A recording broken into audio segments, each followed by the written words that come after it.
Hey, everybody, and welcome to another edition of Flex and Reflect Sunday Sit Down. If this is the first time you're joining us, this is the weekly edition where I sit down, I answer all the questions around health, fitness, mindset, exercise, nutrition to help you optimize your results. So I'm answering the questions that get sent in. I have way more questions than I can answer today. I like to keep this around the 15, sort of 17, 20-minute mark.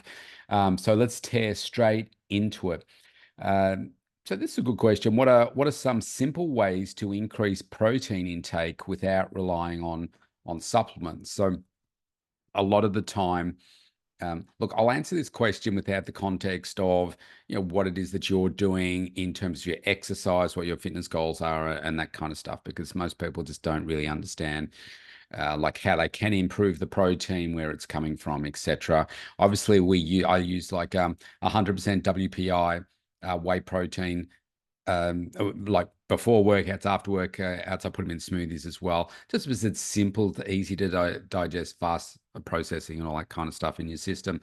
But if you think about easier ways to get protein into your diet, first of all, what you want to do is work out. So, what are the various sources of protein? So, if you are a meat eating person, then you've got your chicken, your beef, your fish, things like pork, lamb. Um, when I say fish, like your tuna, your salmon, orange roughy, all those kinds of, oh, here's whiskers, all those types of fish. They're all really great sources. When it comes to your plant-based versions, it is hard. I spoke about this last week in terms of Whiskers wants to smooch the microphone. It is more difficult because they're not as high in protein, and we're always trying to match this or balance this protein versus calories. So I used the example last week of almonds. Almonds have protein in them, but in order to get enough protein that we want for our body, you would have to eat a huge amount of almonds. The calorie profile would be so large, it would just mess things up. So it's more challenging. But things like quinoa, chia seeds, beans, like your kidney beans, your black beans, things like that are very high in your protein. Then you've got things like your eggs, which you vegetarians often eat, but vegans not. But they are also very good sources. So if we think about breakfast, lunch, and dinner, so you could put together, like whether they be whole eggs or a combination of maybe a whole egg and some egg whites to make up an omelet. Add in some veggies in there, maybe have it on toast or something like that. You could do that for breakfast. One of the ways that I do a breakfast is I do oats, and I do put in a scoop of whey protein and mix it up, and I add in some blueberries in there. That's really, really nice. That's another way to do it. If you say you don't like eating eggs, some clients might do, say, a chicken or a turkey and salad wrap for breakfast, or you could do that for lunch, or you could get in a chicken salad for lunch. As a general guide for people, I put in about, it depends on their specific goals, but about 100 grams of cooked protein source, 100 to 150, depending on their body weight and their goals, of cooked weight of that protein in a salad, in a wrap, or something like that. When it's dinner time, something like a chicken stir fry, beef stir fry, something like that, or a tofu. If you're like vegetarian or vegan, tofu can work well in there. You can put in some lentils, some beans, that kind of stuff to help boost the profile as well. Yogurt is not very high in protein, but that can be a way to just top up your protein intake through the day as well. Yeah, I mean, there's just some simple ways of being able to do it, but that's kind of giving you the basics there. What's the most effective workout strategy for building mental toughness? Hmm. Okay, so I assume there you're talking about, well, we could tackle it in a couple of ways. There's the physical workout that you do and the strategy around that to build mental toughness. And then there's like a mindset workout, if you like, to help build mental toughness. Maybe I'll address the mindset one first. In terms of how I do it, is mental toughness only comes over time. And it means you're being very consistent, you're doing it very often. So for me, I'm doing the practices that I do to help build me mental toughness. I do them every single day, 7 days a week, without fail. And that requires mental toughness to do it, because at the time of recording this, it's a Sunday morning. I've done my workout. When I finish this, I'm going to go and do my meal prep for the week ahead. I've already recorded 2 podcasts today as well. I've done a workout today. I've done my 10,000 steps already, and it's 10:55 a.m. I've fueled myself well, and I'm looking forward to the rest of the day. I've already set up my week ahead. I've planned out my schedule. I've done all those things, and it feels really good. Now, that requires practice in doing those sorts of things. And sometimes you've got to come at it with a mindset of, like, continuous growth, for instance. Like, you find an area where you want to improve for you, whether it's, so for me, it's listening to my coach every single day. And I do that twice a day. So I've got a specific program that I do with my coach every single day. And then I'm listening into content every single day as well. So I'm constantly being mind fed with all this different information. I have subscribed to the Wall Street Journal. I read the Wall Street Journal every day. Sometimes I'll read the Forbes headlines. They get emailed to me, the top stories, and I'll sometimes look at those. I'll look on my browser to see what's happening locally and some extent globally, but I usually use the Wall Street Journal for that part of it. And so I'm doing those things every day as well. I'm making sure that I'm consuming my 5 to 6 meals a day every single day, making sure that they're highly nutritious. I'm making sure that I'm doing my 3 strength sessions a week. I'm doing that. I'm doing my 10,000 steps every single day. I'm doing all of those things. And that requires mental toughness in order to do that. Recording 2 podcasts every single day. So I'm up to, I don't know, like 3,600 podcasts that I've done now. And that requires discipline to every single day. I don't know anyone else in the world that's done as many podcasts as I have. Most people would not sit down on a Sunday morning and do what I'm doing right now.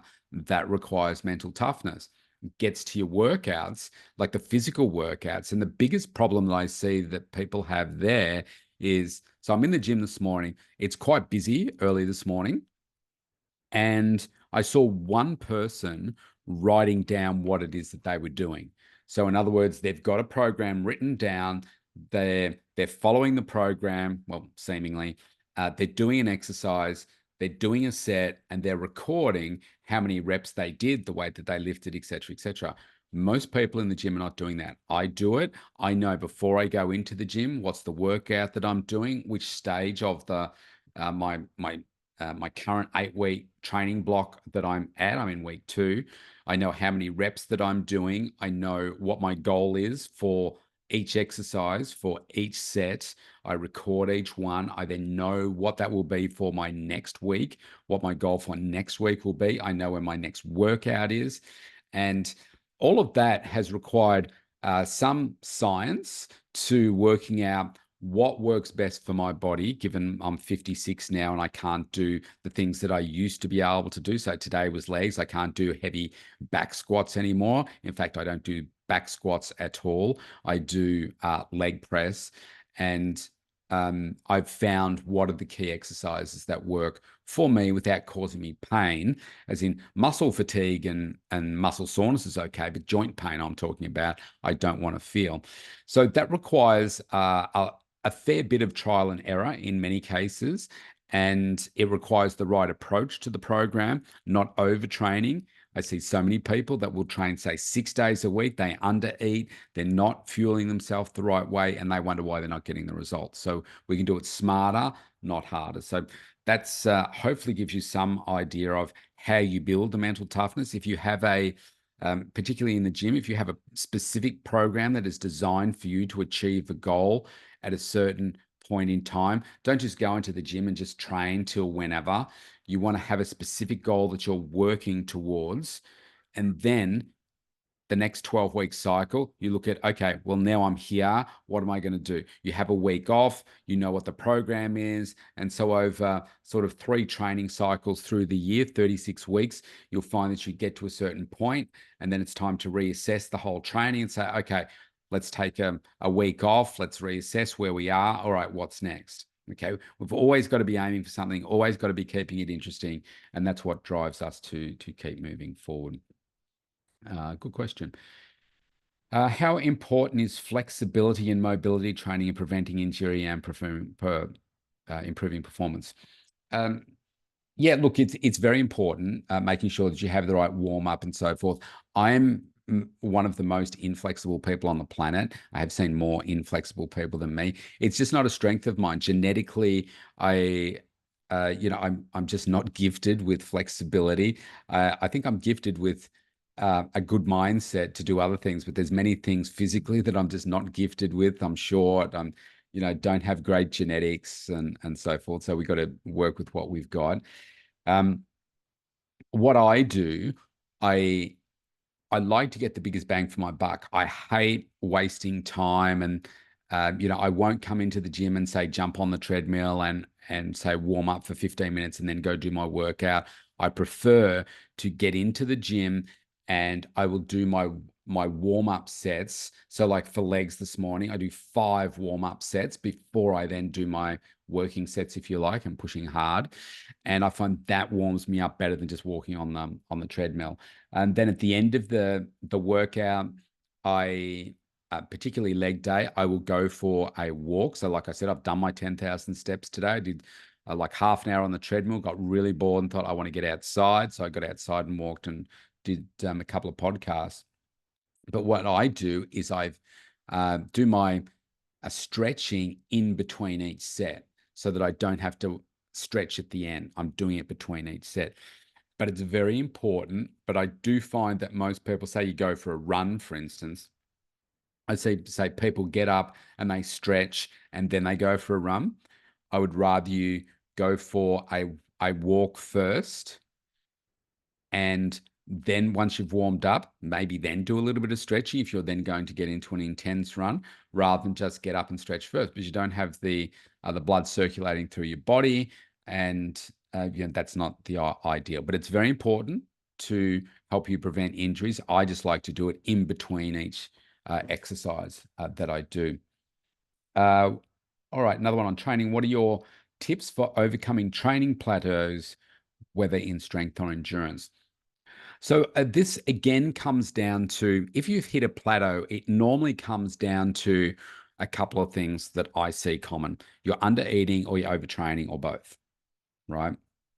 And this is why for my higher performing clients, my clients don't really see that I'm doing this. I'll have conversations with them from time to time, but I make sure that I'm keeping their training very interesting, and depending on what their goals are. Most people that come to me, they're not like high performance athletes or anything like that. They're just like, you and me, general mums and dads and stuff that want to achieve a higher level of health. So it's about keeping them inspired, motivated, on track, enjoying their training and that kind of stuff. So I'll mix up their training from time to time. If you are on the higher performance side of things and you really want to push yourself, you want to get stronger, you want to be lifting heavier weights and that kind of stuff, it comes down to your program design. Like I just said before, I like to program in 3 4-week training blocks of a total of 12 weeks. At the end of that 12 weeks, we have 1 week off. We then get back into the training with just any old sorts of workouts, just to have fun, focus on getting a pump and that kind of stuff. And then we get back into effectively week 13 of your next training cycle. And then that goes for 12 weeks. And so within each 12-week training block, you've got 3 4-week blocks. You've then got in each 4-week block, you've got 4 weekly blocks. And then in each weekly block, in my instance, we have 3 workouts. And so what we're doing is I only train, we're just trying to play with the camera. With my training, I only train, say, like legs once a week. So I'm doing 4 workouts per 4-week training block. So there are certain goals that I need to hit. So that makes me very focused from workout to workout. I'm not just going through the motions. So I'm giving you that in a little bit of detail because what the beauty in that is, we have a very specific end goal that we're looking for, right? And then if you've got that in mind and you know that every single workout that you're aiming for, you're looking to achieve a certain target. Stop at whiskers. And then that inspires you to stay on track with your food, making sure that you're hitting the right amount of protein, you're eating the right amount of food, that you're not over, if you're having cheat meals or whatever, you're not overdoing that, you're hitting your caloric target without having, you're not having to track the calories, but you're making sure that you're staying on track there. That will make you tidy up your food as well. If there's any supplements and like your creatine cycling and all those types of things are also really, really important if you're on that higher performance, edge of things. And then it's your sleep, it's your water, and how many liters of water are you drinking now? When do we need to increase that to say 4 liters or 5 liters of water a day? And that's towards, like the last 10 weeks before, say, a photo shoot or a competition or, something like that. So the bigger your goal, the more science there needs to be to go into your program. And then you'll find that you are, week to week, you're looking for these micro goals that you want to hit. And so you don't get lost in the end result. You're just focusing on what's the here and now, here and now, here and now. And then, you're more likely to hit it. So like we had the AFL Grand Final, what do you call it? The semis. I don't call it that. Over this weekend. And so going into it, last night it was Geelong and Brisbane. Now, Brisbane, they play up in Queensland, very, very warm up there. It's like 25, 30 degrees. And you come down here and they played last night. Melbourne, cold, freezing. It rained at some point. The ground down here is bigger than the grounds up there. So Geelong went in as hot favourites and they lost. And you could say, well, maybe they just got overconfident. Maybe did they peak too early in the season? Were too many of the players feeling too confident that they were just going, this was going to be too easy for them?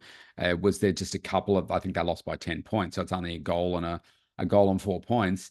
Was there something that was not right in their training to enable them to be doing really well? Ideally, you want to peak at the grand final, so you're kind of tapering off and trying to protect yourself and everything. But if you're focusing on, say, the grand final and how you're going to play in the grand final, and they knew who they'd be playing, if they're focusing on that, then they're not optimizing themselves in the sessions that they're doing now, leading into this next match. You've got to get through this next match before you can get to the grand final. Who knows? Only they will know what was in their mind and a missed opportunity. But this is why, if you do it this way, you tend not to plateau, because you're always edging yourself forward. And then you look at the science of the number of repetitions that you do in each training block, each 4-week training block, and it works really well. So, yeah, and you've just got to be really driven to what is that end result? Why is that important to you?